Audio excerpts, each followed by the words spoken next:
Welcome to Becoming Virtuosa, the podcast with Dr. Susan Crockett. You are listening to episode number 31, How to Believe New Things.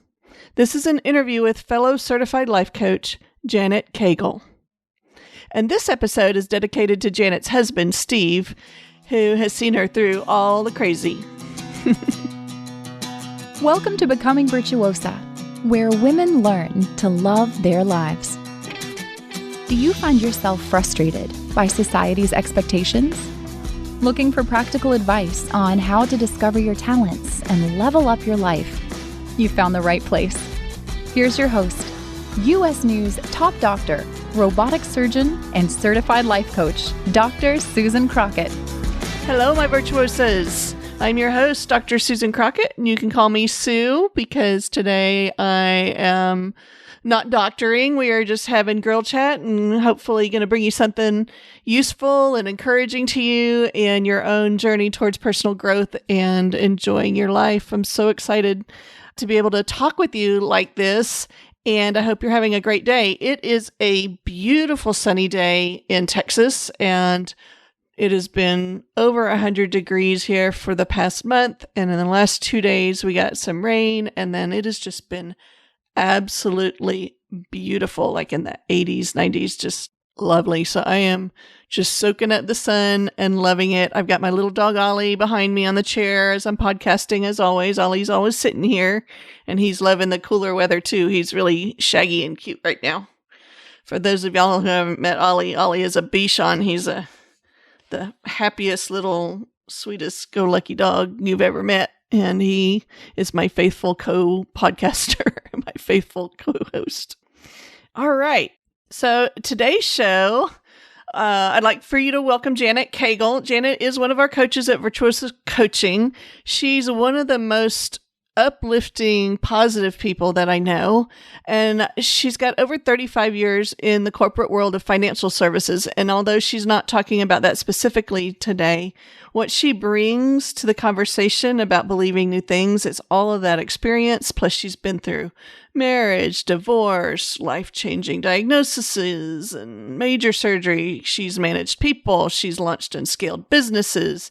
She's overcome yo-yo dieting and maintained her weight for more than 26 years. And my favorite thing is her podcast. For those of you that haven't found it yet, you need to go check this out. It's called the 10-Minute Mind Shift Podcast. And I love how she delivers just bite-sized knowledge nuggets, little practical tools that are easy to digest, and it's just in 10 minutes. Very, very practical. Who doesn't have 10 minutes to work on feeling better and working on their brains? And she's just really right down to the practical. Hey, Janet, how are you doing? I'm good. I'm excited to be here. I am so glad to have you here on our podcast, and you have a great topic to talk with us about today. I'm so excited. It's about how to believe new things, which I think our listeners are really going to sink their teeth into this. I think you have a lot of really good wisdom, some very actionable items for them, and I can't wait to get started. So thank you so much for being on the show, and let's get to it. All right. My pleasure. All right. So let's start with, tell me about how you came to life coaching and why you became a belief coach. Like, why is that your niche? It's kind of an interesting, unusual niche. So tell me about that. Well, actually, I found Brooke Castillo through her podcast in about 2016. I had gone through a radical hysterectomy a few years before. Wow. And so I was in menopause and going through cravings and urges like crazy, and things that I was trying just wasn't working. So I stumbled onto her podcast, and her approach was different. It was a mindset approach. And so that's what got me started listening to her. And then I went back when I heard her say that you could literally rewire the neuroplasticity in your brain. So I went back and binge listened to her podcast. And then in 2017, she started her self-coaching scholars. I continued to listen. I started experiencing so many transformations in my own life that eventually I joined self-coaching scholars in 2018. And then a few months later, I went ahead and joined the certification program, which was the first online certification program that she offered. And so I was an early adopter for that. It suited my learning style, so I jumped right in. That's how I got started. Cool. And that's how we became certified life coach sisters. Right, exactly.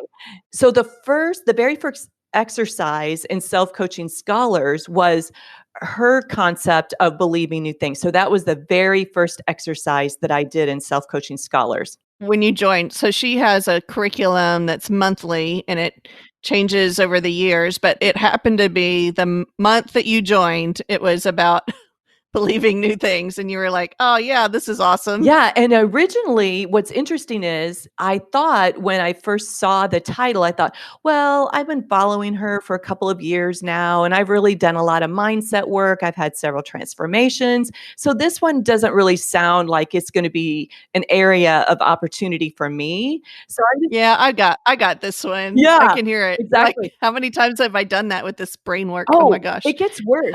I was like, I might actually be the first student that this doesn't do anything for. So yeah, I'm just going to sit this one out. And yeah, I've got this one. So I'm going to sit back and just watch the other students. And I just felt so evolved, like I didn't need this one.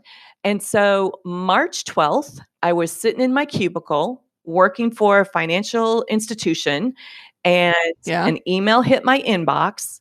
And the thought entered my mind that said, this is going to be complicated. I'm not going to understand what this email says. Just the subject line looked complicated. So you were like, oh no. Yeah. Oh my gosh. So it took my breath away. Kind of was like a sucker punch a little bit, because then it dawned on me, I still have a belief that I need to work on. But it felt more than a belief. It felt like a circumstance. It felt like part of my DNA. It felt like this wasn't a thought to change. This is just who I am. This is who I am. I'm 5'6". I have blonde hair, blue eyes, and I have a reading comprehension problem. So this might actually be provable in a court of law. So this would be a great one to work on for this month. And I might actually prove that not all of Brooke's tools work for everybody. Isn't that sad? Out to prove her wrong. Yeah. So that is where I jumped in Self-Coaching Scholars. And I'll tell you, this goes back to the second grade.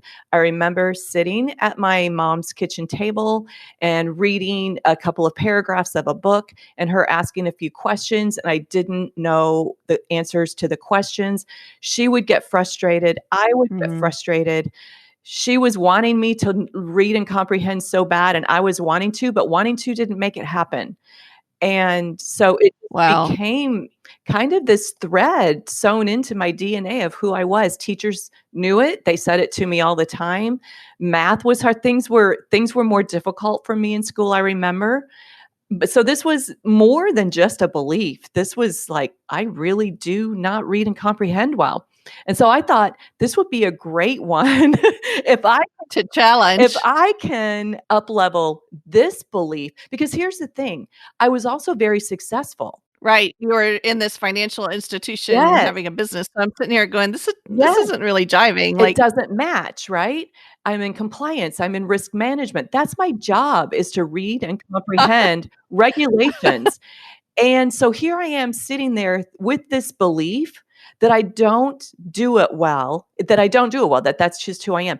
So what's interesting is when I think about how it made me show up, having that belief and why it's so important for your audience to understand and really identify the beliefs that they're carrying through their lives. Because as they know, the thoughts create the emotions, and that becomes the fuel for how you take action or don't take action. And that's how you create results. So a belief is just a thought that you've thought over and over and over again until you believe that it's true. A belief is just a thought. And so when you're having the belief, in this case, that I don't read and comprehend complex material, that creates an emotion of not being very smart. Yep. Not being very capable. Yep. Not being the subject matter expert. All of this lack and insufficiency kind of emotions. And that becomes the fuel for my action line. So my action line was full of not raising my hand for projects that I could have and should have and would have been perfect for, because I had this underlying belief that this was probably going to be too much of a project for me to read and comprehend the material. And so what happened when you went through this month with the belief changing thing with Brooke? Yes. So it was actually a 30-day exercise. And by day 4, I went from not believing that this was even going to be a possibility that I could change this thought to believing my new thought. So I'll share with you my old thought was, I can't read and comprehend complex material. I decided, and so her exercise is to identify an old thought and then create a new thought that you want to believe on purpose, one that will serve you, one that Right. will offer you an up level in your life, an upgrade in your life. And so I chose the thought, I can read and comprehend complex material and I know how to apply it. So I actually even upped Upped the game. yes. This is beautiful. Yeah. So then the second part of that exercise is to create the new thought, write it down, and then she'll have you write down how you feel. How do you feel about this thought right now, the way it is? So my new thought, I thought, there's no way that's true. It's impossible. It's in my DNA that I don't read and comprehend. This is an imposter thought. This is a fraudster. And so imagine I'm a compliance risk management person thinking all It's these fraud. fraudulent thoughts. So it was making me feel all kinds of queasy and lightheaded, like I shouldn't even be in this position. I mean, honestly, how did I even get here? And so then the third step is to write down how you want to feel about this. Well, I wanted it to feel true. I wanted to not only feel true, I wanted to be able to take action from the truth that this new thought was real and that I actually could take action from believing this new thought. That's a really big step. That's a really kind of a scary stepping off the ledge kind of step, but it is so critical to this idea of thought transformation. Yeah, right? exactly. Because it almost, when you are holding yourself in this prison of your old thought, it almost becomes your comfortable cocoon too. Because if I don't read and comprehend, then I don't have to put myself out there. I actually have an excuse, especially if I think it's provable in a court of law. So true, right? Just the way it is. Yep. And so then finally, the fourth step, and this is key, you ask yourself, what evidence do you have already that your new thought is actually true? And so this is what's important because your brain wants to prove your thoughts true, whether they are or not. Whatever thought you have, your brain is going to prove them true. It's always trying to verify, fact check, validate, justify.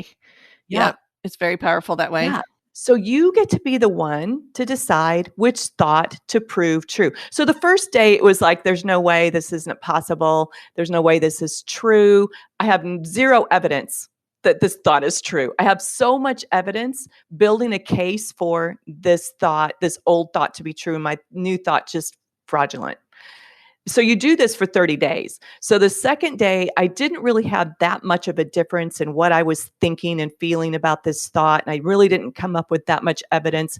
But by the third day, I could feel just a little bit of a softening in my body as far as the feeling and the vibration in my body, like my body was opening myself up to the opportunity that this could possibly be true. And so Wow. then I started identifying evidence, and it hit me like a ton of bricks. I've had my insurance license, my Series 663 and Series 7 securities license. I have a real estate license.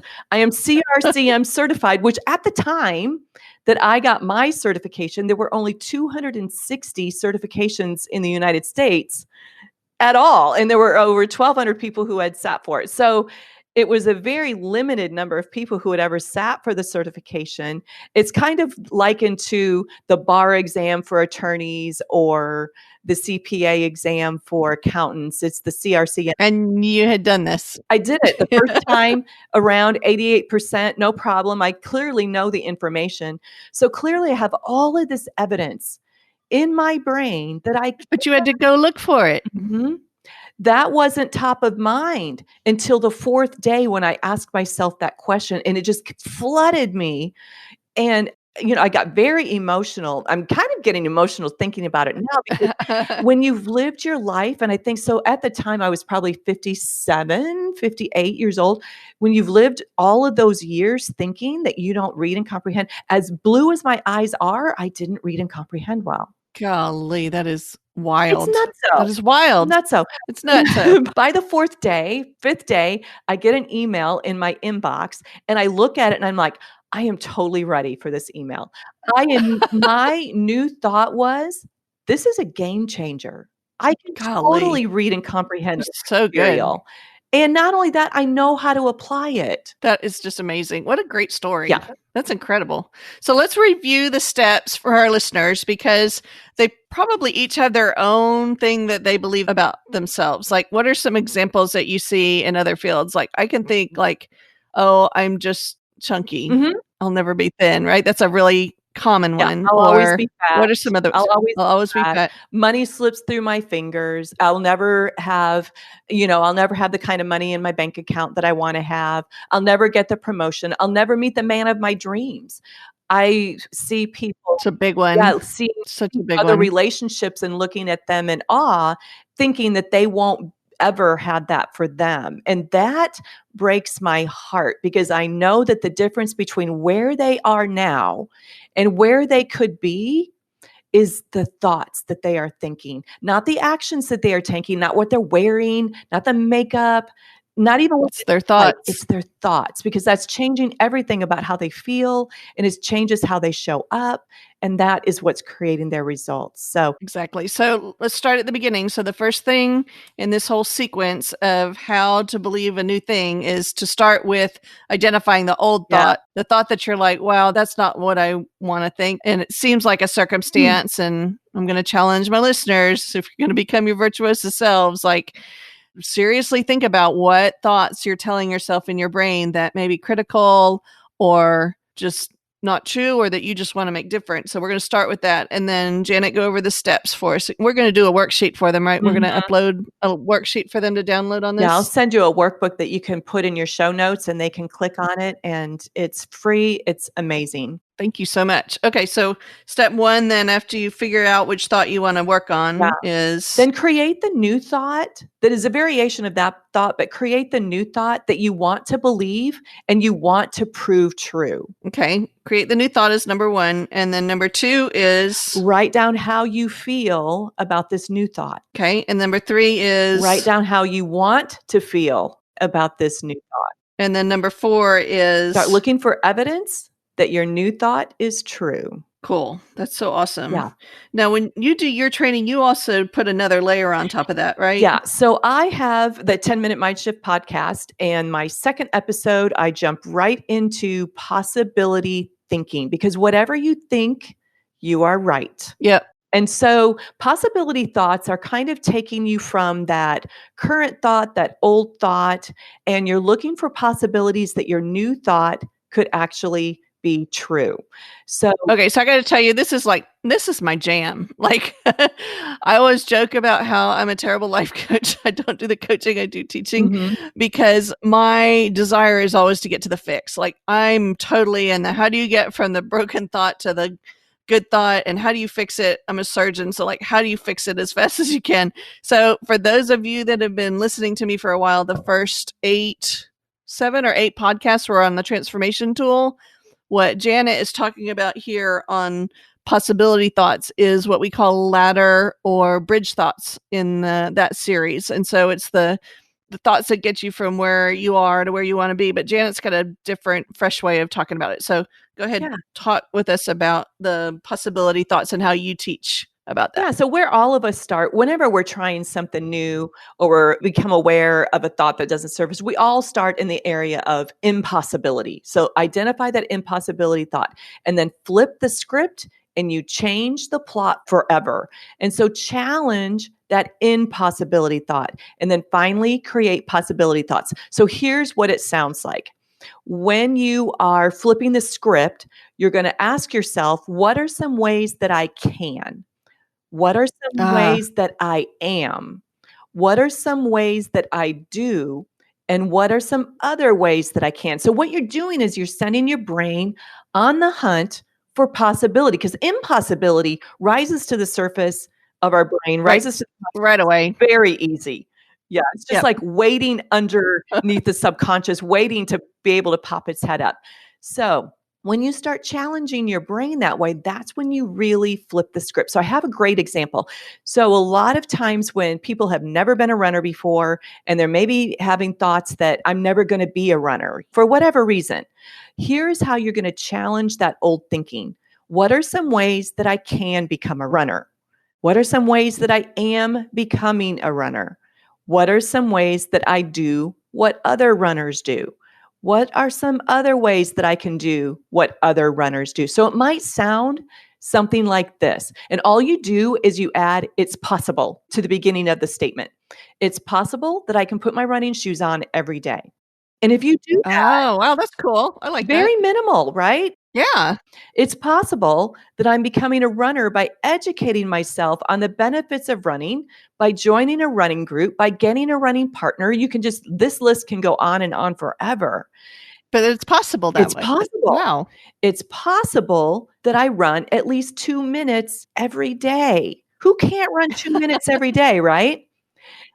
It's possible that I can do what other runners do by reading something every day about how to become a better runner. At whatever level of runner you are, you can start reading about how to become a better runner. And that's what other runners do. Now, So powerful. yeah, very powerful, but it's going to be uncomfortable because your body's still saying, yeah, but your brain's still going to say, yeah, but you're not a runner. Yeah, but. Yeah, Yeah, but. All yeah. the yeah, but. Yeah, but. So your willingness to be uncomfortable, we've heard Brooke say this a million times, is your currency for success, right? Yep, it is. As soon as you find that, you know that you're in the right direction. Yes. You know that's where you push. Yep. And so when you start believing in the possibility of creating the result, that's when you're going to start to see the result. Fantastic. All right. So this has been a really awesome, fun podcast. Let's sum it up and give our listeners like the take home, right? Yeah, I can do that in 2 quotes. Okay, give me a quote. I love quotes. Wayne Dyer said, "When you believe it, you will see it." He actually has a book. So if your listeners are really interested in going deeper, it's a book. When you believe it, you will see it. And then Henry Ford said, "Whether you think you can or you think you can't, you are right." Are right. That's one of my So favorite ones. simple and so true. So, you know what? I love those quotes. That's a really great way to sum it up and take this home.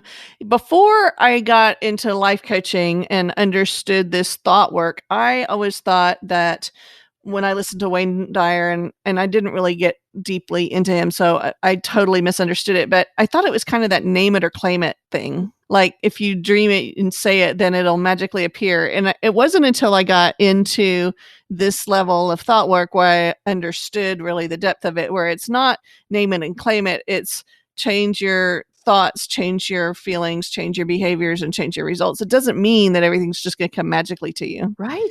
And it doesn't mean that like the laws of nature are going to be disrupted either. So I want to put that disclaimer in here too. Like I had a patient come to me one time and she said, I should be able to think and eat whatever I want. If I am a spiritual thinking being, I should be able to eat rubber tires for dinner and it will be fine. And I'm like, no, that's just not going to work. It doesn't work that way. Like we still operate in the laws of this world and nature. And you can think that you can digest rubber tire all you want, but it's not going to change the fact that your body won't. Alrighty, so here's what we've shown you today. 4 very practical steps on how to create a new belief. And then Janet's added this idea of layering on possibility thoughts, or this list of thoughts that she has that I think is just amazing, that helps you actually get from where you are to where you want to go. Awesome. So where can you find Janet? You can always find her at virtuosa.com, where we have private coaching, awesome coaches, and Janet is one of our amazing coaches there. But you can also look for her on the 10-Minute Mind Shift podcast, which is broadcast through Apple Podcasts. And then everywhere else that you want to find her is the same. It's janetcaglecoaching.com. So she has a website that's janetcaglecoaching.com. Her Insta is at Janet Cagle Coaching, and her Facebook is Janet Cagle Coaching. So go check her out.